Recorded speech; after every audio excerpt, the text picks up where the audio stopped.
In contrast to the SL-K, the Airscarf modules, the fan motors and the heating elements are installed in the head restraints on the SL.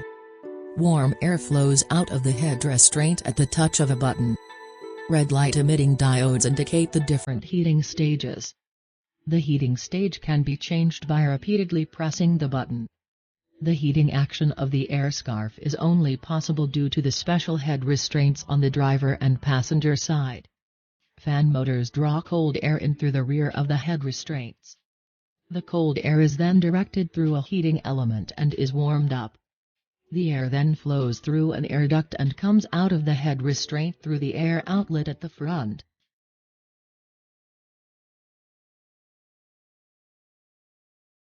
The first stage of removing the Airscarf involves folding both seats forwards.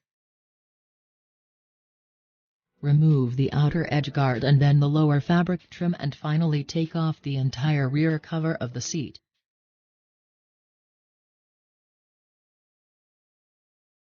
Then detach the black retaining clips on the head restraints. Next, disconnect the electrical connectors for the heating element and for the fan motors of the Airscarf.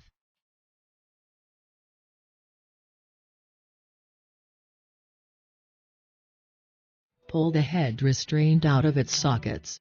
You will hear a snapping noise when you do so. This indicates that the head restraint is now detached from the hinge. The next step requires a delicate touch. Remove the plastic retaining clips.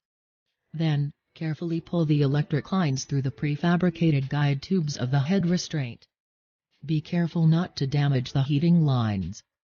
The Airscarf control unit is located in the trunk behind the right-hand trim. The Airscarf control unit can be reordered.